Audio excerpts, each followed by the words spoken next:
Hello mga Mars! Welcome back to my channel, Karin Scoop Station here. Disclaimer, itong photo na isi-share ko sa inyo ay hindi ko po pagmamay-ari at i-credit natin ang owner nito.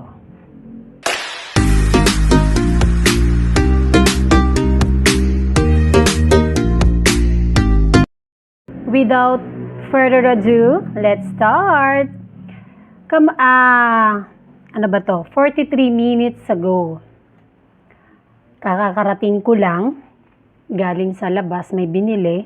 At pag-open ko ng aking Instagram, na bumungad sa akin ang 13 photos na isinare ni Mrs. Atayde sa kanyang Instagram account. Ito ay may caption na, Boracay to celebrate the Manalos. Ayun. Napakagandang photos na isinare ni Mrs. Atayde nung ganap nung kasal ng mag-asawang Jose and Marjean. Ang tunay pala na pangalan ni Jose is Ariel. Tapos, gustong-gusto ko to yung photo ng dalawa, ng mag-asawang Arjo and Maine. Tapos background, napakagandang sunset ng Boracay.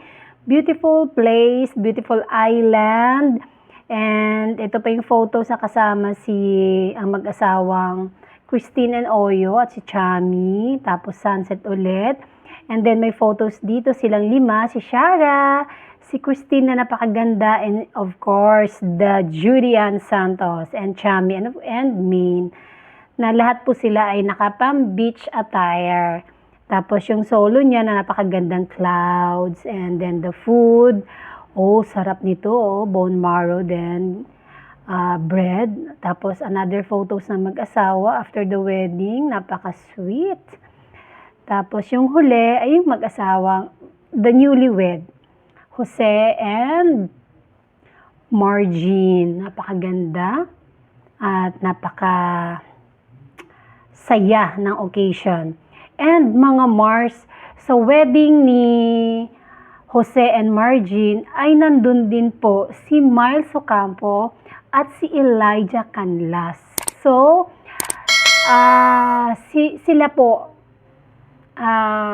kung nagka-problema man si Elijah at si Miles dati, ngayon po ay maganda na, back together na po ang dalawa na napaka-sweet ng mag-asawa, ng mag-boyfriend, mga Mars.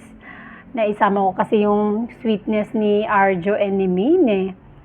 So, happy tayo kina Miles and Elijah. At ito pa yung sweet photos na nakalap ko sa social media nung kaganapan ng grand premiere night ng Topak na hinalikan pa ni Arjo sa noo ang kanyang misis na katabi nila ang director sa Topak na si Director Somes, and another sweet photos na mag-asawa na nakahawak sa lap ng kanyang misis, si Mr. na napaka-pogi talaga. And then, kahapon ata ito na i-share ni Maine sa kanyang Instagram story na kung saan ay sabi niya dito, annual cousins Christmas party ng mga Atayde. Hindi siya nakasama kaya nilagay na lang niya ang kanyang picture, but andito ang kanyang asawa. Pero siya ay wala. Shinare niya ito. Yan, ang ganda. Andyan sila Ria, lahat ng mga Atayde na magpipinsan. Although hindi to lahat kasi kunti lang sila dito malaki ang Atayde fam, di ba? Pero yun man. And that's it mga Mars. Thank you for watching this video. Please like, comment, share, and subscribe for more scoops. Bye!